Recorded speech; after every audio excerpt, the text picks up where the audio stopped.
Let the word go forth from this time and place to friend and foe alike. This is preeminently the time to speak the truth, the whole truth, frankly and boldly.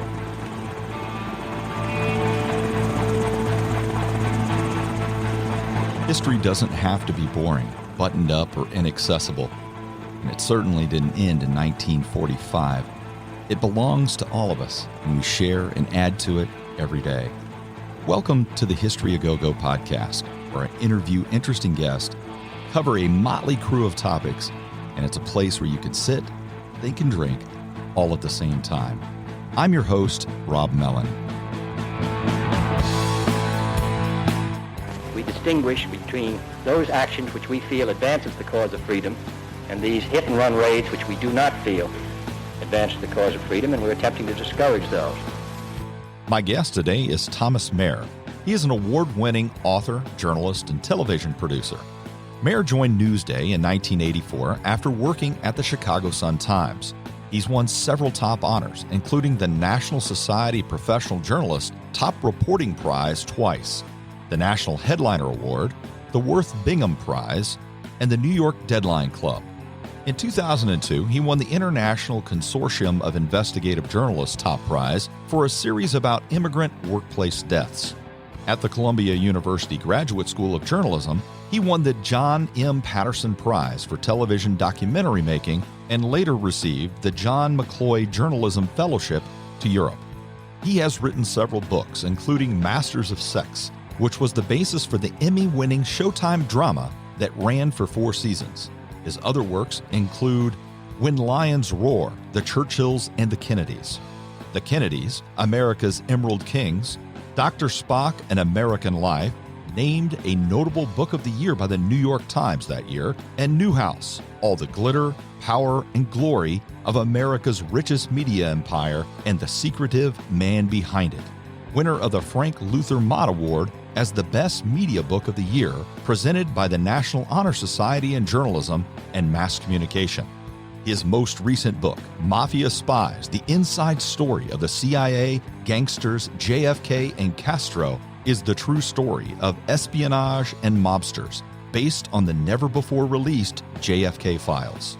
Of Mafia, Spies, the book list writes, enormously fun. This is a standout in the field of spy nonfiction. Fans of the Godfather movies and of spy novels in general will love how Maier portrays the ties between Sinatra and Giancana, the lush mobster weddings, and the intricate web of deception that drew so many, including Marilyn Monroe, into the mix. Maier succeeds brilliantly here in bringing this outrageous, long-hidden, if rumored, bit of history to vivid and fact-supported life. And we are very lucky to have him with us today. Welcome, Mr. Maier. Thank you, Rob. Appreciate you having me today. So is it difficult to go from research and writing Masters of Sex, and I know you've written quite a bit about Kennedy, but is it difficult to make that transition then to write about Kennedy and Castro? Well, my day job for the last 4 decades has been as an investigative reporter for Newsday. So I have written about the Mafia in the past. And as you mentioned, I've written about the Kennedys in the past. My first book was about how their Irish Catholic immigrant experience influenced their lives. And the second book was about the Churchills and the Kennedys. But both those books actually flicked at an incident involving Sam Giancana and a woman who JFK had a relationship with. And it was just a quick flick in those books. But I was very much interested in Giancana. And I was particularly interested in the Mafia's role in Cuba. When Fidel Castro came to power, he was perceived initially by American newspapers like the New York Times as kind of a progressive. The previous ruler of Cuba, Batista, was generally considered to be a dictator, but he was a dictator that was very compliant both with American foreign policy and with the wishes of the Mafia in running casinos in the Havana area. And so when Castro came to power, one of the first things that he did was close down the casinos that were run by the mob. And of course, the mob had been making millions at these casinos, and now were very angry about the fact that they had lost everything there. Thomas, it is tradition here to accompany the discussion with a special brew. Today, we have Anti-Hero IPA, which is the flagship IPA of Revolution Brewing of Chicago, Illinois. It is supremely aromatic, crisp, and very drinkable. This iconic ale features a blend of Citra, Crystal, Sentinel, and Chinook to create a crisp, clean bitterness and imparts massive floral citrus aromas. And I cannot think of a better beer for our topic of discussion today, with secret CIA missions, gangsters, and Fidel Castro than Anti-Hero. Remember, the best way to enjoy an episode is with one of our featured brews. I would also like to ask you to subscribe to the podcast. Simply click on the subscribe button on the directory that you use and get new material immediately after it is published. Subscribing is the only way to get the new shows right away. The directories also have a great sharing function. So if you like our show today, please send it to a friend. And if you want updated information, like our History A Go-Go Facebook page and subscribe to our YouTube channel as well. To the ever-expanding list of supporters and listeners from 40 countries and hundreds of cities across the United States, I would like to say thank you very much. And now I raise my Anti-Hero IPA, and to gangster and CIA operative alike, I say cheers. Now, there's several interesting characters in this story. An iconic American president, Fidel Castro, the CIA, high-powered gangsters, you mentioned Sam Giancana, but there are others, and even entertainers, biggest of the day, Frank Sinatra and the Rat Pack. It just fascinates me. But let's start with a little background on some of the key gangsters that are involved in this effort to assassinate Fidel Castro. You mentioned that they lost those gambling profits after Castro comes to power. Handsome Johnny Roselli and the powerful Don of Chicago, Sam Giancana. Can you give us a little background on those two individuals? Well, both those individuals really are the central focus point of my book.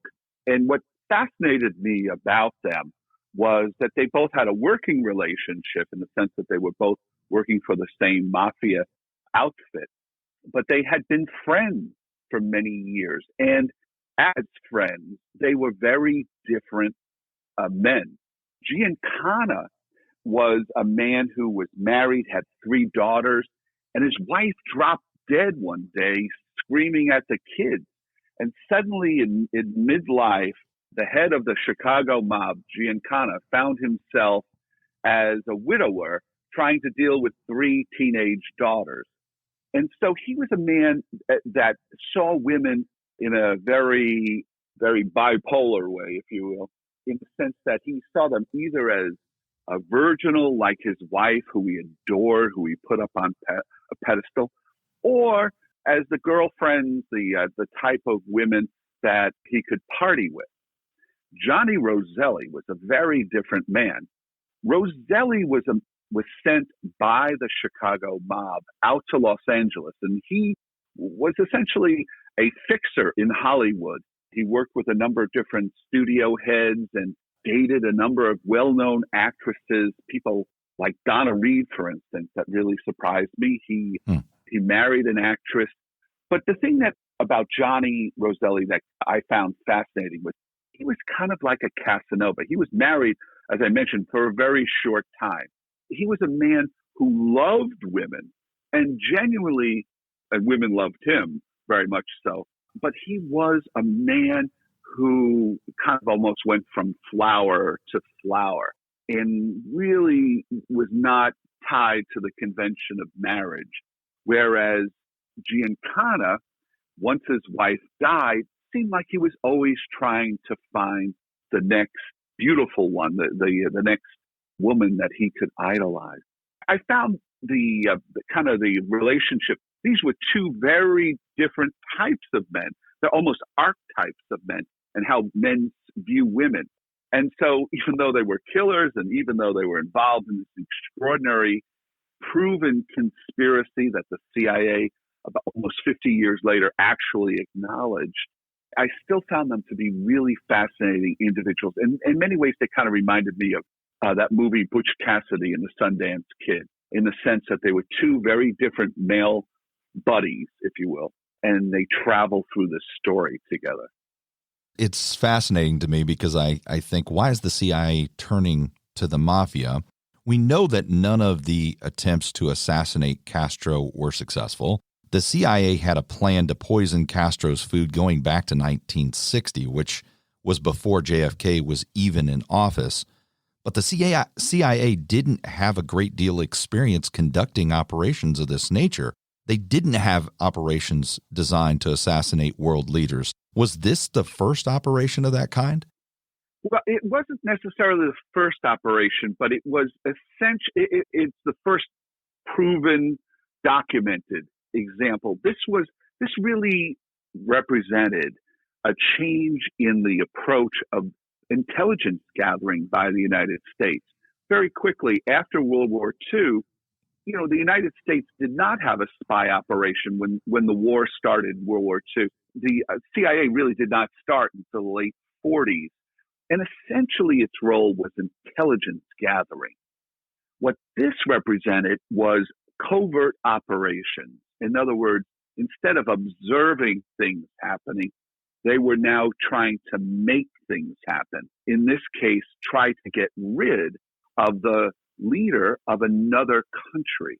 And the CIA did not want its fingerprints on such a murderous plot such as this. A lot of the men in the CIA were Ivy League trained. They were kind of genteel characters on one level, and yet they commissioned the Mafia as essentially as their hitmen to go kill Castro.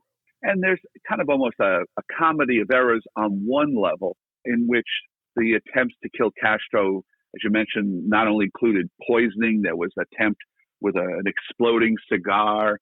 There were a number of other attempts to try to kill him. Why Castro was able to escape getting killed is one of the great mysteries of my book. And I think some of the more recent documents that I gained access to provide more light about why Castro was able to avoid getting killed.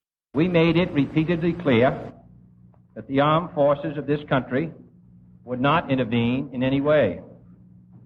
Any unilateral American intervention in the absence of an external attack upon ourselves or an ally would have been contrary to our traditions and to our international obligations. There are many crazy attempts. I mean, the traditional poisoning, you mentioned the exploding cigars, there's midnight boat raids, disease-infested handkerchiefs. There's even a story of exploding seashells. Since the CIA knew that Castro liked to snorkel, they'd pick up seashells on the beach after he was done. They tried to poison or explode seashells. I mean, it's just amazing. Poison pen. Poison pen. Yeah. They were very captured by the James Bond technology that they saw in the movies. And actually, JFK would go to the head of the CIA, Allen Dulles, and he'd be watching these Bond movies and say, geez, how come we can't do something like that? And they would actually try to develop various different devices. Yeah, I was going to ask you about that because I knew that JFK was a huge James Bond spy novel fan. Did he actually ask Ian Fleming for advice on this matter? I mean, is it possible that President Kennedy's love of spy novels or James Bond actually affects real-world missions? Remarkably, it does. As much as I admired the Kennedys in my earlier books, I think this is probably the most questionable activities by the Kennedys during their tenure. Both Bobby Kennedy as the Attorney General, but in effect, almost like the acting CIA director, running an undeclared war out of Florida. And JFK, one of the documents that I found talk about when JFK came in, according to one of the top CIA officials, he indicated that he wanted some type of assassination capability to be employed when needed, and that would be part of the overall approach. So I was surprised about the Kennedys, particularly the idea of running an undeclared war in Florida. And they were very much influenced, I think very naively, by the idea of James Bond devices and such. And I think that what happened was there were a number of people within the CIA, William Harvey, who was a major figure in this book, who kind of felt that the Kennedys were dilettantes, particularly Bobby Kennedy, he had a big fight with. So, I don't think the Kennedys come off all that well in this book. Well, and Kennedy in many cases is viewed as very learned, educated on matters and policy. It does seem really naive to turn to something like a Hollywood movie like James Bond and think you can implement that in the real world. It seems out of character almost. Well, I think JFK was as compartmentalized an individual as probably we've ever seen in the presidency, probably even more so than Bill Clinton. A fellow like Trump tends to be all out there. I mean, that's all part of his persona is gross and overstated. JFK's was very compartmentalized, and he was a very well-read, very articulate, very inspiring idealist for generations of Americans, myself included. And yet this particular operation, I think, also underlined how much concern we had at the time during the Cold War about the spread of the Soviet, their influence in Cuba. If the nations of this hemisphere should fail to meet their commitments against outside communist penetration, then I want it clearly understood that this government will not hesitate in meeting its primary obligations, which are to the security of our nation. Bear in mind there were two satellites that happened in the late 50s that really alarmed Americans. One was the launching of the Sputnik satellite into orbit. And that really unnerved the American government. And then Castro came to power, and he, instead of being a progressive, pro-democratic, pro-United States character as originally portrayed, he became essentially an arm of the Soviet Union. He brought in, the Soviets really taught Castro how to run a spy operation. They brought in nuclear weapons, or began to, and that precipitated the whole Cuban Missile Crisis. But in essence, Cuba became the second satellite that scared the bejesus out of us.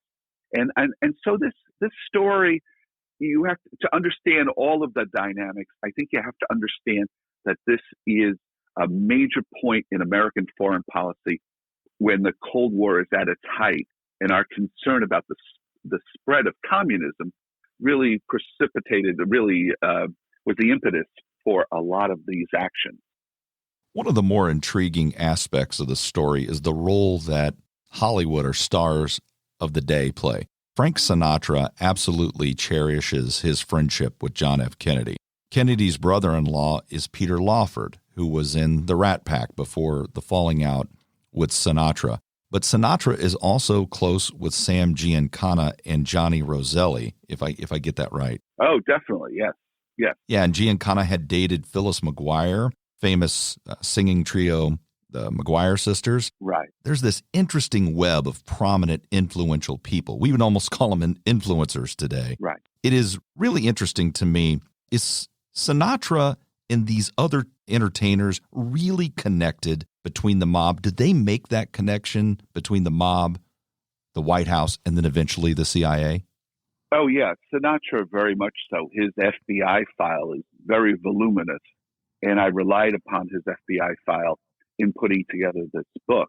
There was another woman, her name in this book is Judy Campbell. She later became well known as Judith Exner, but really at the time period, she was known as Judy Campbell. And she was a woman who was in the Los Angeles acting community. She was married to an actor, got divorced, and she became a girlfriend of Johnny Roselli's, one of many girlfriends of Johnny Roselli's. it's fascinating to see his relationship with Judy Campbell for a variety of reasons. But essentially what the mob does is use what the Russians call kompromat, which is getting something of a compromising nature on a person in power. And essentially, Giancana and Roselli, particularly Giancana, used this woman, Judy Campbell. First, they introduced her to Frank Sinatra. And then Sinatra, who was hanging out with JFK during the 1960 campaign, Judy Campbell comes to JFK's attention. And it's been pretty well documented, pretty much beyond dispute now, that JFK had an extended affair for more than a year with Judy Campbell, and to the extent that there's logs where she was a visitor at the White House. But Giancana also, around that time period, started to court Judy Campbell. And I think in retrospect, as I look at these records, I think particularly in the case of Sam Giancana, it wasn't even so much sexual as it was an attempt by Giancana to establish that he was going out and dating this woman at the same time that she was seeing the president of the United States. And of course, knowing Giancana was well aware that the FBI was tailing him, was following him. And of course, the head of the FBI, J. Edgar Hoover, eventually was told about this relationship of Giancana with this woman and the involvement with the president of the United States. And there was actually a one-on-one meeting between Hoover and JFK. And shortly after that, the relationship between Kennedy and Judy Campbell ended. But it's fascinating to look back at this now. And a lot of this is in the FBI files to see how this whole idea of Russian kompromat was used by the mob essentially to compromise a powerful figure. And they thought that they would get a get-out-of-jail-free card, if you will. That, in other words, if they supported Kennedy and they were originally for him and they were friendly with him, that the Justice Department would go easy on them. And in fact, just the opposite happened. Bobby Kennedy became the Attorney General, and he vigorously went after the mob. And so Giancana and Roselli felt that people that had convinced them to be supportive of the Kennedys, particularly Frank Sinatra, had somehow betrayed them. There was even conversation about trying to assassinate Sinatra, kill Sinatra, because they were so upset how the Kennedys never came through as promised, or at least the way that Sinatra had indicated. I know we're all indebted to a great friend, Frank Sinatra.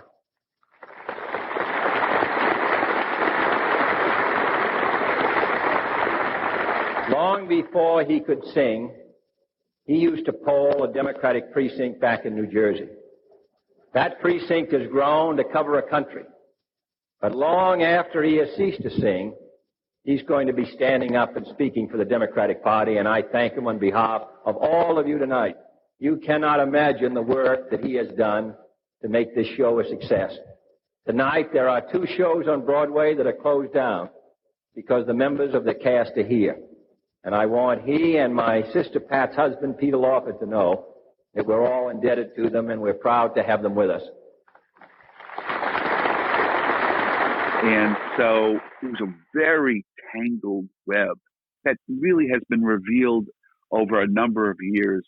And as we look at things like the FBI documents, we get a much better sense of just what was going on here.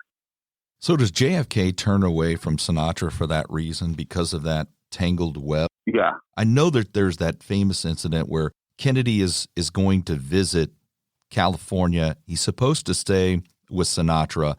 Frank Sinatra even builds a helicopter pad so the presidential helicopter can land at his house, but JFK cancels at the last minute. He stays, I think, with Bing Crosby or something instead, which is fascinating to me because I know that Bing Crosby, I think, was a lifelong Republican. Right. What happens to that relationship? Can you describe how it devolves? And then how close did the Mafia, some of these wise guys, actually come to killing Sinatra and members of the Rat Pack because of that relationship falling apart? To take the last part first, it's on the FBI documents, some of the wiretaps and some of the actually listening devices that they had installed in the Chicago Mafia headquarters. They were able to pick up conversations. And there was one particular conversation that I really was amused by, that Giancana said that he couldn't kill Sinatra because he made love to Sinatra's music. And how could he had such a beautiful voice, how could he kill him? But they were very upset with Sinatra. With Sinatra, I think my book, Mafia Spies, does provide an interesting, different take on Sinatra as well. Sinatra, particularly later in life, tried to portray himself as some rough and tough Don and such. But the view of Giancana and Roselli was that Sinatra was kind of like a fanboy for the mob. He was really not a mobster at all, and he was somebody who wanted to be part of the tough boy crowd. But Giancana, particularly at times, found Sinatra to be tiresome and didn't want to be pals with him. But they did use him quite a bit, and particularly in the 1960 time period, during that campaign and such.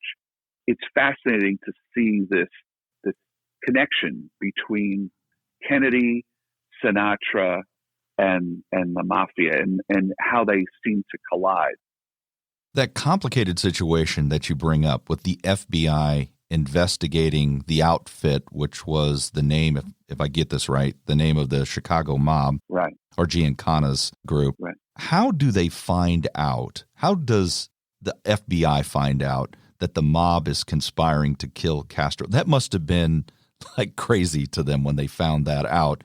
And then what happens? What does Hoover do after that when he finds that there's this nexus between the White House, the Mafia, and the CIA? Well, it's interesting to me because I was a reporter many, many years ago at the Chicago Sun-Times, and I worked with a couple of different investigative crime reporters, one in particular, and you kind of get a sense of law enforcement in that area. But what was interesting is the FBI in Chicago, even though they were very aggressive in running after Giancana, those local FBI agents did not understand or did not pick up really on the relationship of what was going on with Giancana and Roselli in the attempts to kill Castro. That was almost like beyond their listening devices. And there were the little snippets that they picked up on their listening devices. They didn't put two and two together. What put two and two together was, as you mentioned, Sam Giancana started to date a well-known singer named Phyllis McGuire. And her brother-in-law was so alarmed by what Giancana was talking about, and including Giancana essentially told the story of how they planned to assassinate Castro, that an assassination attempt was being launched out of Florida. And this brother-in-law of Phyllis McGuire was so alarmed, he went to the federal authorities. The brother-in-law and Phyllis McGuire's sister were both really alarmed at this relationship that Phyllis McGuire had with a mobster who was planning to kill people. And so they went to the FBI, and that was one of the major ways in which they learned about that. And that's something that's brand new. That's in my book. That story really has never been told before. What's this power struggle between Hoover at the FBI and Dulles at the CIA? They're kind of operating completely separate from one another, almost a competition between the two organizations. Can you describe that dynamic in the 1960s? Oh, sure. Yeah, absolutely. It's a pretty historic dynamic in the sense that the FBI, leading up to World War II, they were the ones who were involved in spying. They're the ones who kept track of German spies coming into the United States and such. That power was taken away from Hoover during World War II. Roosevelt and then later the Truman administration created first the OSS, which was kind of like the precursor to the CIA. And then in 48, the CIA was created. So there was always a tension between the Hoover's FBI and the CIA.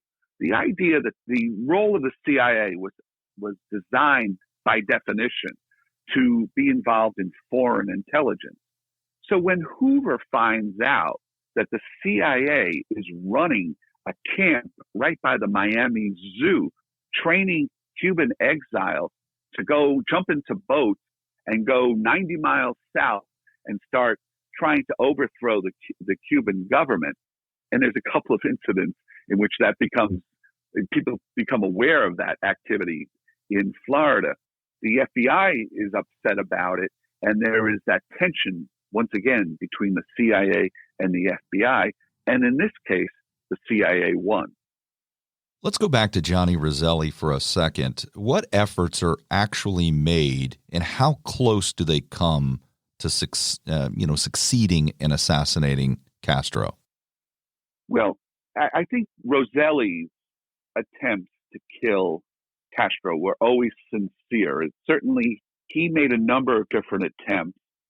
It's not easy to kill a foreign leader in his own homeland, number one. Number two, Castro had learned from the very best, historically the best.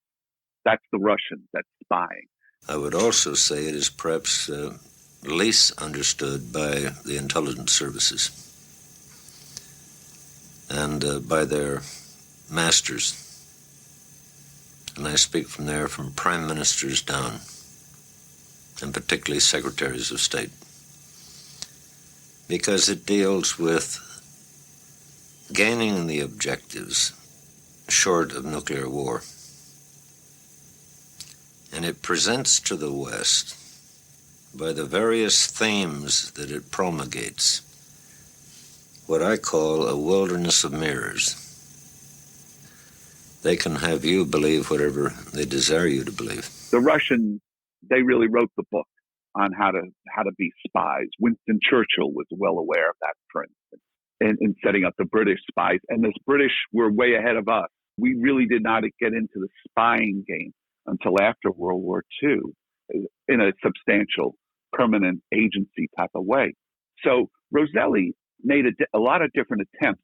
I think, though, one of the things that my book, I think, reveals and shows is that there was a third mobster. His name was Santo Trafficante, and he was the head of the mob in the Tampa area. He was also very, very influential in Miami, and he was also very involved in the narcotics trafficking in world. And I think there's pretty ample evidence that even though Giancana and Roselli relied upon Trafficante, who spoke Spanish, to be involved in the plans to kill Castro, there seems to be pretty ample evidence that Trafficante was a double agent for Castro, and that he, even though he denied it, it appears as though that Trafficante was able to tip off Castro's people. And so I think that also aided Castro's ability to avoid assassination. Also, it came out years later, almost like 20, 25 years later, that there were a number of spies and double agents that Castro had put in the Miami area. And so he had a whole spy network that was tipping off Castro to attempts and things, that were going to happen. For instance, Roselli would jump into a boat with a group of exiles, and they would be loaded with guns and such. And there's a couple of incidents, one in particular, where they get to the shoreline, the Cuban shoreline, and there are Cuban sailors and Cuban soldiers waiting for them. And so they wind up being chased, and they barely escape with their lives. Roselli's boat is shot out from under him, and he has to jump out of his boat and go into another boat, and he's saved in this kind of failed attempt to try to kill Castro. So this took place over, about a year and a half. It's extraordinary that we were running an undeclared war out of Florida, and yet I think that's one of the things that this book really underlines. What happens with Sam Giancana? Obviously, they lose their gambling profits there in the beginning in 1959, 1960 when Castro takes over. But what happens to the outfit? Does their power wane over time, moving closer to the 70s? Yes.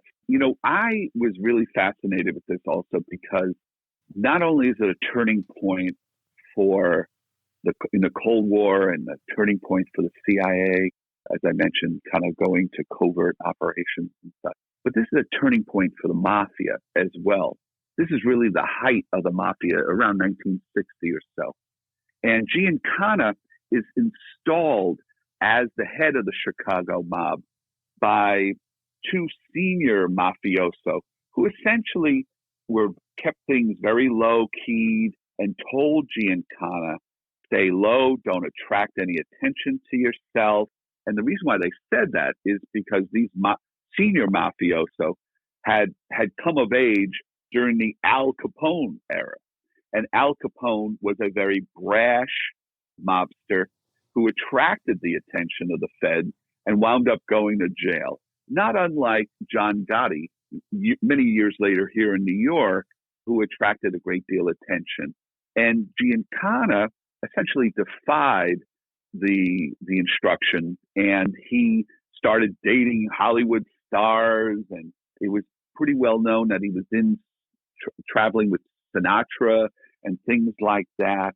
And he didn't realize that he was setting up his own demise. It eventually attracted so much attention that the Fed went after him, and they were able to make a case. And he wound up having to leave as the head of the Mafia. He actually goes into exile for a number of years in Mexico. He comes back in the mid-'70s.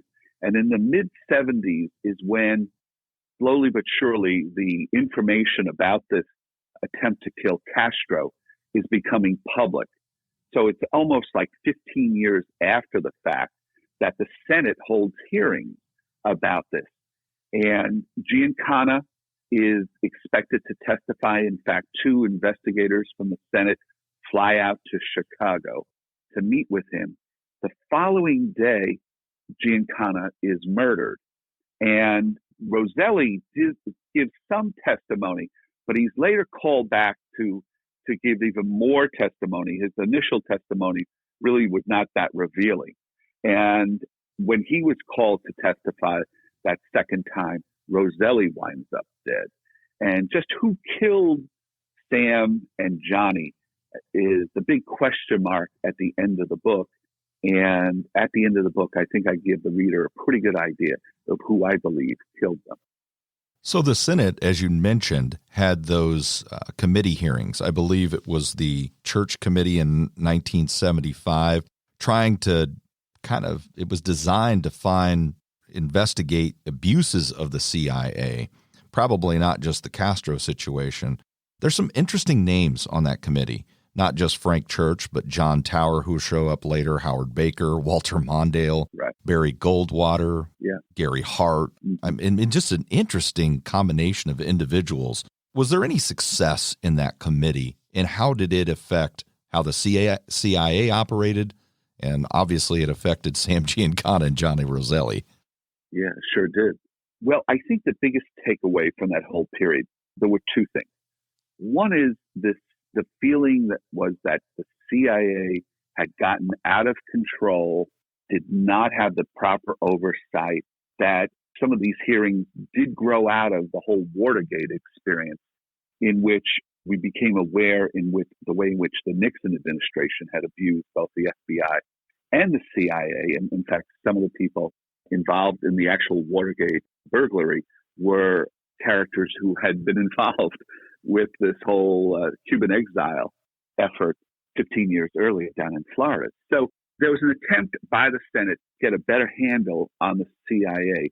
Also, there was a rule, an order that came down from President Ford that essentially said that prohibited assassination by the U.S. government. And that's been a really interesting thing, because I think most presidents have honored that orders since then.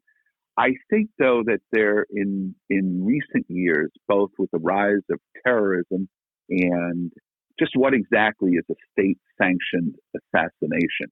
If we kill a terrorist who may be threatening another 9/11 type of attack, is that an assassination, or is that part of today's modern warfare? And that seems to be more and more of a debate.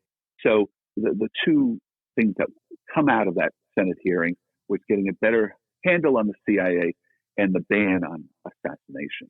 Well, it's a bill that would set up a permanent oversight committee, bipartisan committee, with a rotating membership, so that it would not be preempted by the agencies that it is to oversee, with sufficient authority both to keep the secrets that are legitimate and to investigate and expose wrongdoing when it occurs. We want to be sure that this country stays free, and that means that any spy agency continues to be outward looking, to spy on foreigners, but not to be spying on Americans, or not to be trampling upon the laws and constitutional rights of American citizens. You mentioned Sam Giancana being killed. What actually happens in that circumstance? How does he allow someone so close to him for that to happen? Well, we don't know exactly who killed Giancana. What happened was he had dinner with some of his family members. And I've been to Giancana's house. It's in Oak Park, a suburb of Chicago. And later that evening, he went downstairs. He had kind of like, I guess we would call it a man cave by today's standards, but he had kind of like a rec room or whatever. And down there he had like a little kitchenette and whatever. And he made himself a late night snack.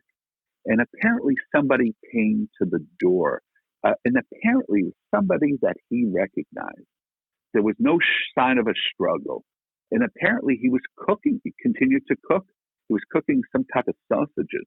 And as he was cooking, this person who came in put a bullet in his head. And then when he fell to the floor, put 6 bullets in his mouth. And that was a symbol or a sign that if anybody else would open up their mouth, the same thing would happen to them. It was basically the mob's way of saying, keep your mouth shut. This is what happened to a big mouth. Exactly who did it has been the subject of speculation for many years. The two things that I found that I thought was really fascinating about that. One is, I know that some of my former colleagues in Chicago in the press world thought that it was a local dispute. But the gun itself, one of the things I found, that the gun itself was traceable to a gun dealer in the area in Tampa, Florida, where Trafficante rules and such. So there's kind of an interesting giveaway. The other thing that I found really fascinating was that when they went through Giancana's desk drawer, they found a picture of Sam Giancana with Pope Pius XII.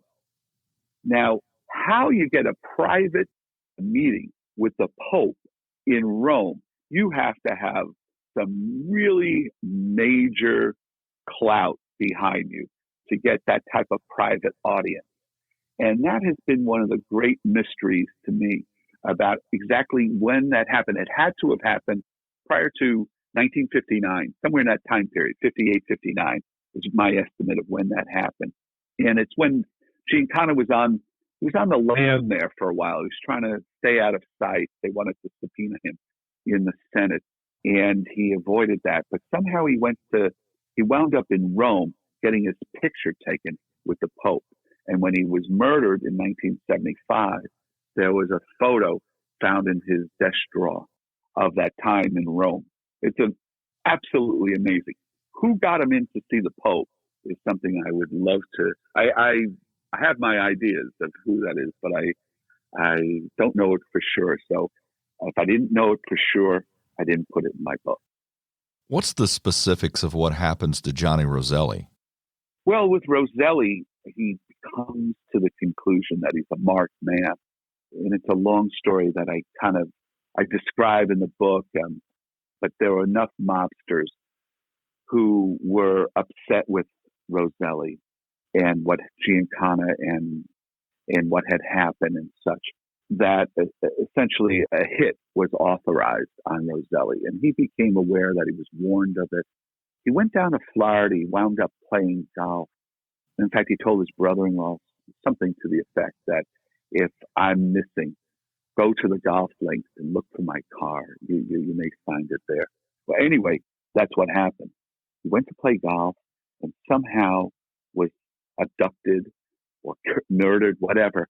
But his body was stuffed into a 55-gallon barrel and sunk into the bay in Miami Beach, not far from the Fontainebleau Hotel, which is where this whole scheme to kill Castro involving the two mobsters originated back in 1960. But here in 1976, Roselli's murdered, his body's chopped up. They sink him into in this drum barrel, and the body decays enough. It creates enough gases that the barrel comes up to the surface, and somebody spots it, and then they realize that Johnny has been murdered. Does the Fontainebleau Hotel exist anymore? Oh, yes. In fact, one of the joys of doing the research was going to the Fontainebleau Hotel, which is one of the great hotels in Miami Beach. They've restored it. It is spectacular. My wife went with me on a research trip to Florida where we stayed at the Fontainebleau Hotel. We went to the place where the CIA had its operations in near the Miami Zoo, and then we also went down to the Florida Keys where Johnny Roselli was launching the boats that would go down to Florida and such. And some of that stuff is still down there. It's all covered in weeds and whatever. You have to kind of know where to look for. But the Fontainebleau certainly was the highlight of the trip in terms of as a vacation. So that's not the reason you started this research in the first place, is it? No, like as I mentioned, this is in a way, this is almost a trilogy of Kennedy books that I've done, and they're very different books. Like I said, the first book is about the Irish Catholic immigrant history of the Kennedys, and it's a multi-generational history. I went to Ireland for that, and that came out in 2003. In 2014, I did a book about the Churchills and the Kennedys. The name of that book is When Lions Roar, and I went to London for that. And actually, the relationship with Giancana just flipped that in both books.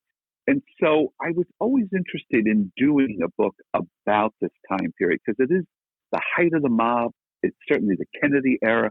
It's this Rat Pack, the Frank Sinatra, this interconnection between Hollywood and the Mafia. But it's also the CIA during the Cold War. It's about spying.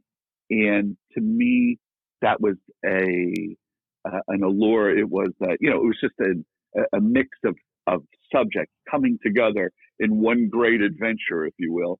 All these fascinating characters. So to me, I just had to do this book. I have one last question for you. After doing your research, what was left unanswered for you? Do you think there are any secrets out there that still need to be uncovered? Oh, sure. There's a lot of secrets.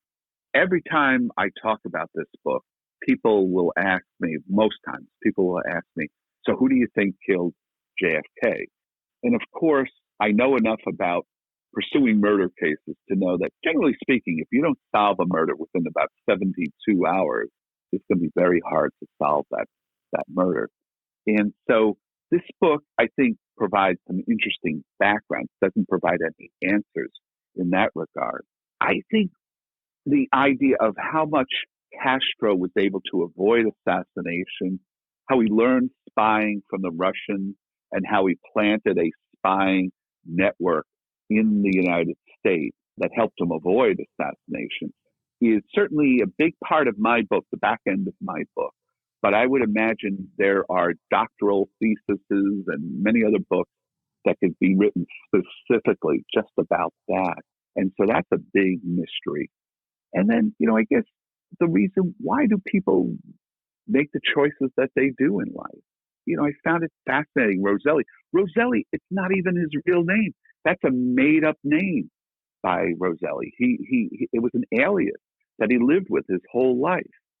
So it was absolutely cloaked in mystery and fascination from the very beginning.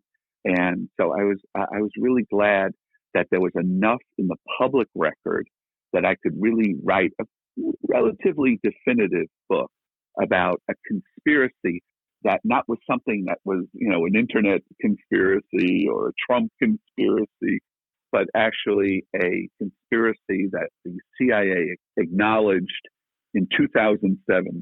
They actually acknowledged that they had tried to kill Castro. And so there remains a lot of mysteries, but I think this book solves a lot of them, including, I think, who killed Johnny and Sam Giancana. Well, I have to ask, Mr. Maier, now that you brought it up, who do you think killed John F. Kennedy? Well, I don't know. And I think anybody who says that they do is pulling your leg, shall we say. I think what's fascinating is how much, particularly when you read this book, Mafia Spies, how much Castro was very aware of the attempts to try to kill him, how Castro, during the Cuban Missile Crisis, was such a wild card that he scared even Khrushchev, that Khrushchev thought that Castro was a young man who was just almost crazy, essentially crazy, and said that. That came out later on. So was Castro capable of somehow being involved in this? Perhaps. I mean, he certainly alluded to that, but there's nothing definitive. The only thing that we clearly know is that Oswald was involved in the assassination. His background, Oswald's background, is extremely curious, but there's nothing definitive about a conspiracy. There was apparently talk about an attempt on JFK's life in Chicago a few weeks before. Bobby Kennedy walked away wondering whether or not the Mafia was somehow involved in his brother's death. But we don't know. We just simply don't know. And my book doesn't attempt to, it's not a JFK conspiracy book, but it's certainly the backdrop of, JFK's murder was one of those major turning points in the 20th century in American history. And so it is a major turning point in this book. And I think my book does provide a really interesting, different take on the Kennedys, and a surprising take, particularly in the way in which an attorney general was essentially running an undeclared war in Florida during the Kennedy administration. That was really pretty amazing to me.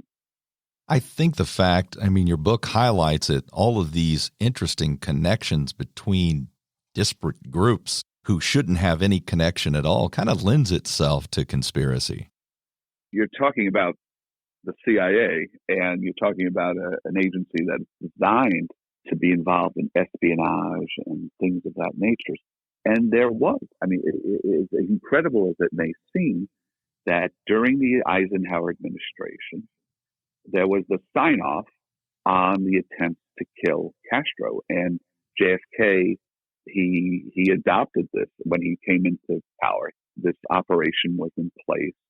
And not unlike the way in which Kennedy inherited the Bay of Pigs operation from the Eisenhower administration. It started there, but Kennedy followed through. And after the Bay of Pigs, what's interesting is that the Kennedy administration almost doubled down in its attempts to try to overthrow Castro. And I think that's one of the things that this book also underlines. And Johnny Roselli was part of that effort.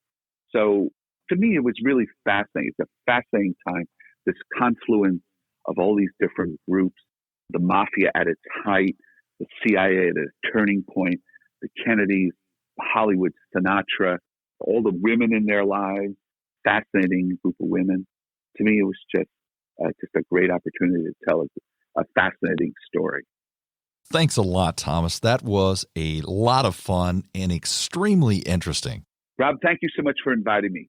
Rob, also that the paperback version of Mafia Spies is coming out this February. Right now, people can get the hardcover. It's been out for a while, but now the paperback will be coming out. And we're hoping that someday there's a TV project about Mafia spies, not unlike what happened with my book, Masters of Sex, which was a biography of Masters and Johnson. I think Mafia Spies will make a really fascinating show. I would like to thank my guest today, Thomas Maier, for the unsettling but fascinating discussion about the mob, the CIA, the Rat Pack, Castro, and JFK. If you can fit all of those into one story, that is absolutely amazing. If you would like to get his book, Mafia Spies, just click on the link in the description below. It is an eye-opening read, and you will not be disappointed. The featured brew was Anti-Hero IPA from Revolution Brewing of Chicago, Illinois. If you like our talk today, please share the episode with a friend, and remember to subscribe to the podcast. Simply hit the subscribe button on the podcast directory that you use and get new episodes immediately when they're released. And as I've mentioned before, subscribing is the only way to get new shows right away. The music was provided by the band Bones Fork, who are producing new material as we speak, and we are all looking forward to that. Music is always great. To the growing list of listeners from 40 countries all over America, I'd like to say thank you once again. There are many more great episodes on the way, from discussions on the 80s baseball rivalry between the Mets and the Cardinals, the gatekeeper for FDR, and many, many others. So join us again next time when we talk, think, and drink on History A Go-Go.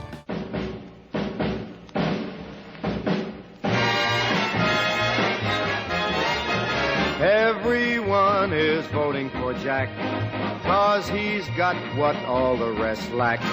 Everyone wants to back Jack. Jack is on the right track, 'cause he's got high hopes. He's got high hopes. 1960's the year for his high hopes. Come on and vote for Kennedy. Vote for Kennedy, and we'll come out on top. Oops, there goes the opposition girl. Oops, there goes the opposition girl. Oops, there goes the opposition girl. Pop.